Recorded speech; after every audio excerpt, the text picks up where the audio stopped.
Our guest today is a 6-foot guard from the University of Iowa, the NCAA all-time Division I scoring leader, the first pick of the WNBA draft, WNBA assist leader, all-star, and 2024 WNBA Rookie of the Year. Caitlin Clark, the basketball superstar, clutch queen, and face of the sport, began the year as the first guest of the year on the New Heights podcast. Yes, Travis and Jason Kelce brought in the biggest star in sports today, and Caitlin did not hold back from jaw-dropping career revelations to her mindset after this unforgettable season. This interview is full of moments that will leave you speechless. Stop everything you're doing because Caitlin Clark just set the tone for 2025 in the most epic way possible. She's the most requested guest in the history of our show, and the Time Magazine Athlete of the Year, Miss Caitlin Clark. Please welcome everyone. Yeah. But hold on, what does Caitlin think about the burden of becoming a sports legend? What will happen to her booming career next? Why is everyone talking about that one comment she made about the NBA? We're going to break it all down right now. Are you ready? Let's go. I appreciate it. I'm excited. I don't get excited about many things, but this was at the top of my list, so. We made it. The Kelce brothers quickly set the scene and began the performance with their trademark comedy. Jason. How many accolades did we leave off? How many accolades do you have right now at this point, Caitlin? I think you might have made some up. I don't know. Yeah, well, I don't think so. I'm pretty sure on that. I feel like you're kind of like Wayne Gretzky for basketball right now. Gretzky. The amount... If you go to the Wikipedia page and you look at like the list of like awards and achievements, it's like endless. It is. Yeah, we had to limit it to this list just to get the show started. I appreciate it. Thank you. And guess what? Jason wasn't exaggerating there. She broke a whopping 62 records in her first season in the WNBA and set at least 40 records and honors during her senior season at Iowa. The list of accomplishments during her first 3 years of college is so lengthy that Wikipedia chose to dedicate a separate page to Caitlin's records and accomplishments. Is there any accomplishment, I guess, of all these accolades that has meant the most to you? Oh gosh, that's a good question. Well, I'd give you the answer my mom would say is probably academic All-American. She was proud of me for being a good student in college. So that's that answer. Nobody Love talks that about answer that. from mom. That's what I'm talking about. I did all right in school, so hung in there. But other than that, I mean, they're all cool, but you don't really care. It kind of just comes with it. It comes with having fun. And the conversation then takes a turn for the better when Caitlin shares how her mother is ecstatic about her being named an academic All-American, a title that, to her family, means just as much as her dominance on the court. Caitlin clarifies that all of these accolades are simply the result of working hard and truly enjoying the game. Breaking records was never her goal. But then comes the best part. Caitlin shares what she believes to be her greatest accomplishment to date. Time Athlete of the Year was cool too, just because you see the list of like all the athletes that they've had prior to me, and a lot of those people I idolized growing up, and LeBron's been the only other basketball player, so and it's cool as a woman, like they haven't had many females on the cover too, so for women's sports it's kind of special, but you know, just kind of comes with playing the game and having fun, as you guys know. Always modest, Caitlin gracefully dismisses the attention on her time as an Athlete of the Year, stating that it's not only a personal victory for her, but also a victory for women's sports overall. She highlights how this recognition highlights the advancements being made in all areas, from crowded arenas to rapidly increasing viewership. Caitlin's humility is the reason she is such a cherished figure both on and off the court. Her viewpoint is obvious. It's greater than her. That's right. How long have you been a part of the kingdom? I'm sorry, Jason. Not You to can crush apologize you. to me. I'm honorary member. I'm a Midwest kid, so there's this picture that's been circulating a couple years ago when I was on Peyton Eli's Monday Night Show.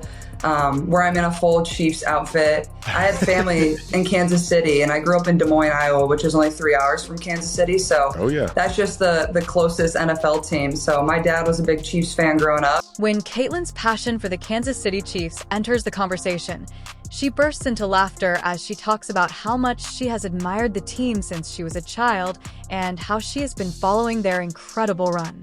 Of course, with Travis Kelce right there, the banter practically writes itself. People think I'm like a bandwagon Chiefs fan. I'm like, no, I was there before Patrick and Travis. Like we were.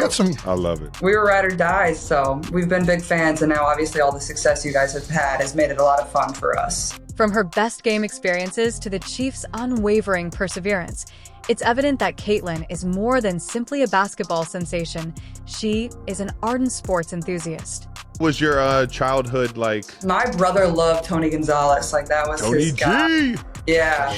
What a guy. So He was the chief. We would go to like one game a year growing up with my cousins down in Kansas City. That's so and we fun. still try to go. We went to the Christmas Day game last year. I think the year before you might have played on Christmas Eve, maybe. We went to that. We were sitting outside for that one.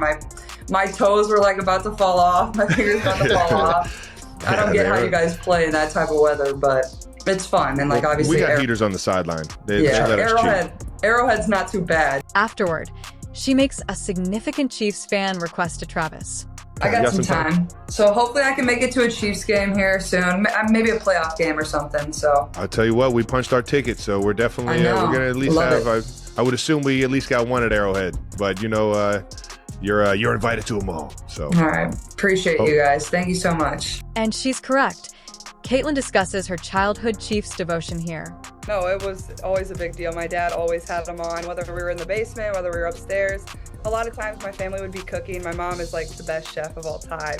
So she would oftentimes make really good food while we were watching, but that's what I really looked forward to most on Sundays. You know, there wasn't obviously college sports, but you know, we would be watching the Chiefs and I would be upset if they lost, and I still am. Like every Sunday, that's what, you know, is usually the brightest part of my day is turning on the TV and watching the Chiefs. Caitlin delves into her early basketball history, narrating how the sport has shaped her life since the beginning.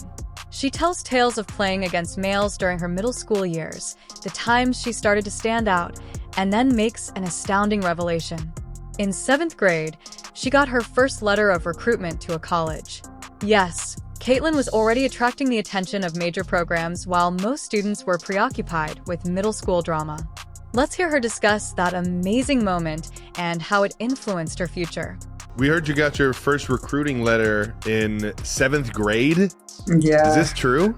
Yeah. So at the time, like, that's insane. It's insane. Were you playing with high schoolers at this point? Yeah, it's honestly sad. Like, where college, like, recruitment has kind of gone. It's just insane. But also, I got you.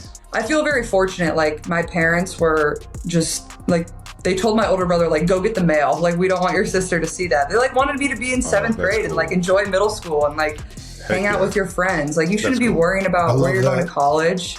I love that so much. Then, Caitlin discusses how her parents made sure she had a good time in high school and surrounded her with positive role models who helped her become the person she is today.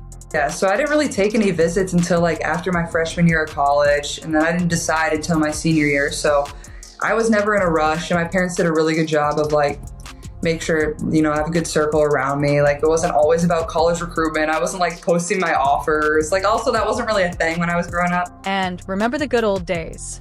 She is 22 years old, and she is already discussing how times have changed. She is obviously much older than her years. It is now. I mean, it had to be close to when you were growing up. I mean, yeah, it was close. Like, people were starting to do it, like post like, oh, I got an offer from here. I got an offer from here. and especially in basketball. Now it's all you see on social media. It's like only people talk about. It's crazy. But obviously times have changed too. But oh, times have changed. yeah, it's 7th grade was wild. And I was playing up like 2 years. So I was playing with high schoolers. But yeah, I didn't really like think anything of it. Like, I was just going out there and hooping and having fun, and it's kind of just what came with it. Caitlin considers her debut season as a fine balancing act between fitting in with her squad and being recognized as a player with greatness in her future. She describes how she overcame the difficulties of entering a competitive setting while maintaining her playing style. It's an intriguing look at the mentality of an athlete who understands when to take charge, when to listen, and how to motivate the team as a whole without overpowering the group effort.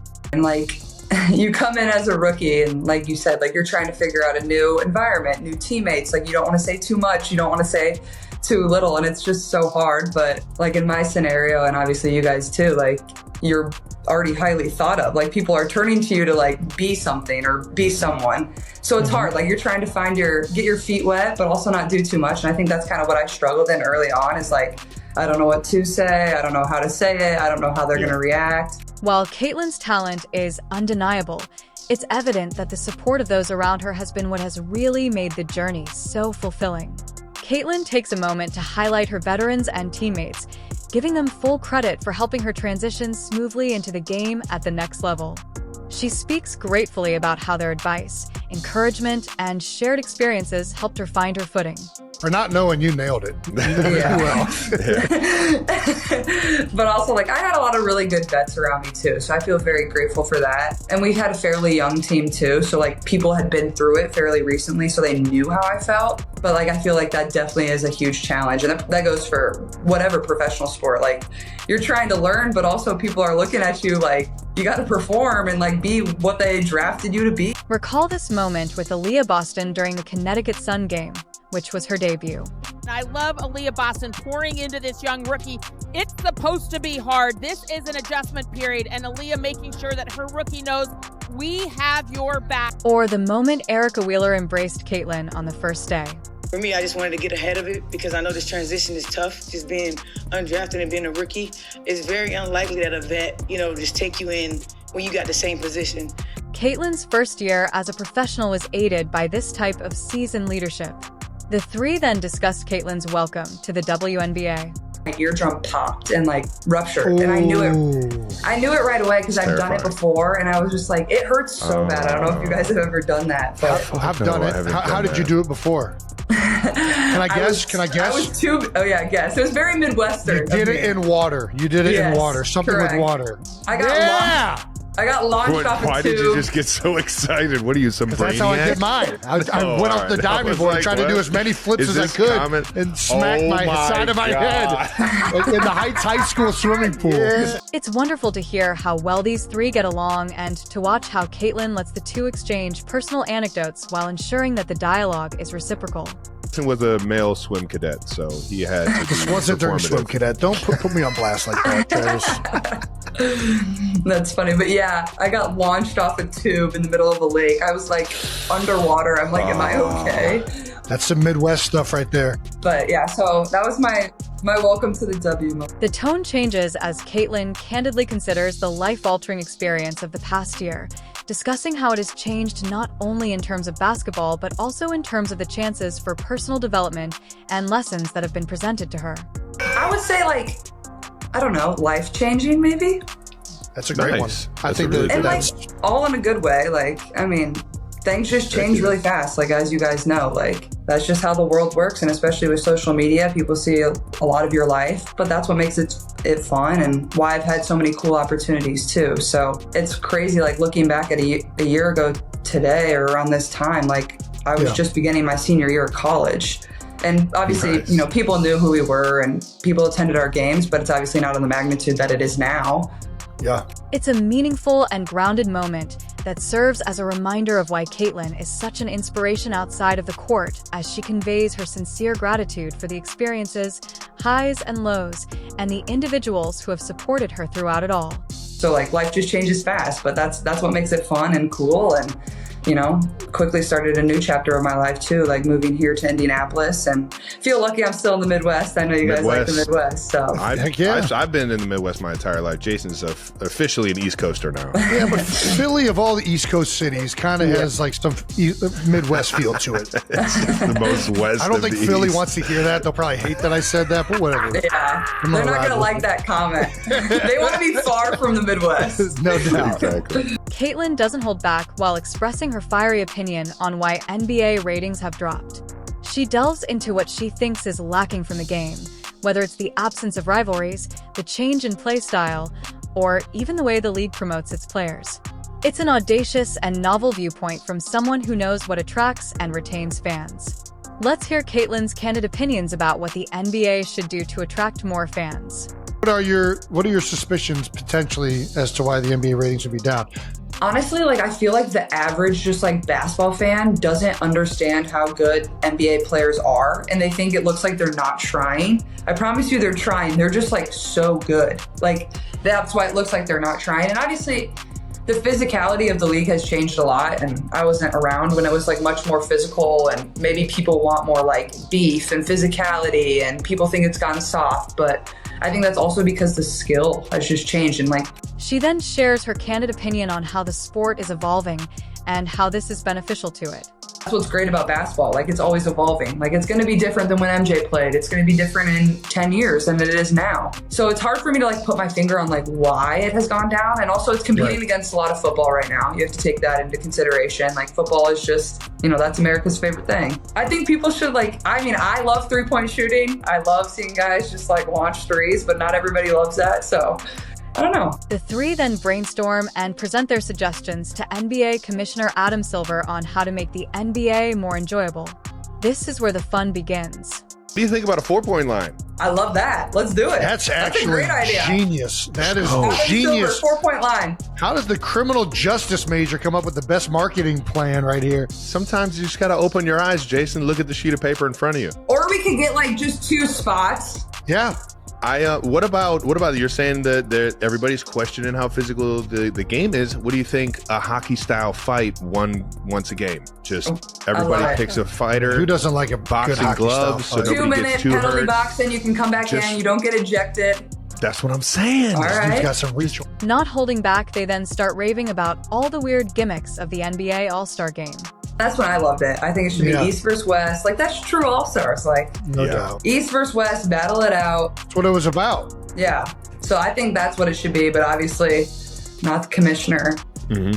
I'm on board for East versus West All-Stars. I think that's the whole point of it. That's why you're an All-Star. It's the best from the East versus the best from the West. Play each other. See which side's better. Even the NBA's in-season tournament was not exempt from the derision either. I'm not going to lie. I'm not a fan of any of these in-season tournaments that the NBA's doing. Yeah. I I was actually talking about this today. How are you not? What is there to not be a fan of? all the funky floors, and then there's tournaments, and they don't mean crap. Can we just play basketball? Can we just play basketball? I'm getting like a migraine looking at the neon green floor. After that, they changed topics and discussed Caitlin's amusing golf adventures. I did. You hit a person on a tee box. I don't know how you do that. Okay. I would hit a person on a tee box. Yeah, I know I can relate. Jason, I don't know if you played in enough pro-ams yet to hit anybody, but the video that was going viral where I like completely topped it. So it's crazy. Like, we're playing like these long par threes that are like 200 yards. I'm like, I'm not good enough to hit a par 3 like 200 yards. Like, so I whip out my hybrid. I'm like teeing up my hybrid club. Just top it, like straight out of fans to the left. Been there. But I think they dodged it. Down the third base line. But I nailed somebody on a different par 3, like some woman, like right in the shoulder. Like shoulder? And I saw a TikTok like the next day, just like black welt on her arm. Oh, yeah. Well, that's just how you hit her good if she's got a black welt. Jason then asked her a brilliant question regarding her renowned competitiveness, and as usual, you won't believe what she responded. With her intelligent yet funny remark, Caitlin. Are you more competitive in golf or basketball? That's hard. I think like golf makes me more mad because I'm not as good at it. Like, I'm just like the average hack, and like, you want to be good, like you're competitive, just like basketball or football. Like, it's like, why am I not good at this? So, and it's like it's an individual sport, and we're used to team sports. So I think that's what pisses me off too. It's like, it's all on me, and I know it's all my fault. So I share your pain. As she closes out the discussion, Caitlin shares her ideas about how she might use her marketing degree and her intense love for basketball to further the sport, whether that be by mentoring young players or establishing new avenues for women in sports. As dynamic as her game, Caitlin's outlook on the future is evident. She is already considering leaving a lasting impression that will go well beyond her playing career. What would Caitlin Clark be doing? You said you were a marketing major. Would you have gone more into that world, or you think you would have jumped into something else? Oh man, that's tough. I think if my basketball career would have ended, I still would have loved sports just because it was like such a huge part of my childhood and like what I did. Yeah. So I don't know, maybe like try to work in like a front office of a sports organization or something like that. I think that would be cool. Not like the coaching side of it, but like the operations side and getting to do like free agency stuff. And I think that would be really cool. As the interview comes to an end, it's hard not to be moved by Caitlin Clark's journey, her humility, and her outlook on the future. From considering her accomplishments to offering her unvarnished opinions on sports and life, Caitlin's genuineness comes through in every word. Her story is still being written, but whether she's competing in the classroom or making plans for the future, one thing is certain. For even more insights from one of the most fascinating athletes of our time, listen to Caitlin Clark's hour-long interview on the New Heights podcast. What do you think? Please share your thoughts in the comments section, subscribe, and enable all notifications so you don't miss anything. Caitlin Clark is leaving a legacy that goes beyond basketball. After you click the video on the screen, we'll meet you in the following.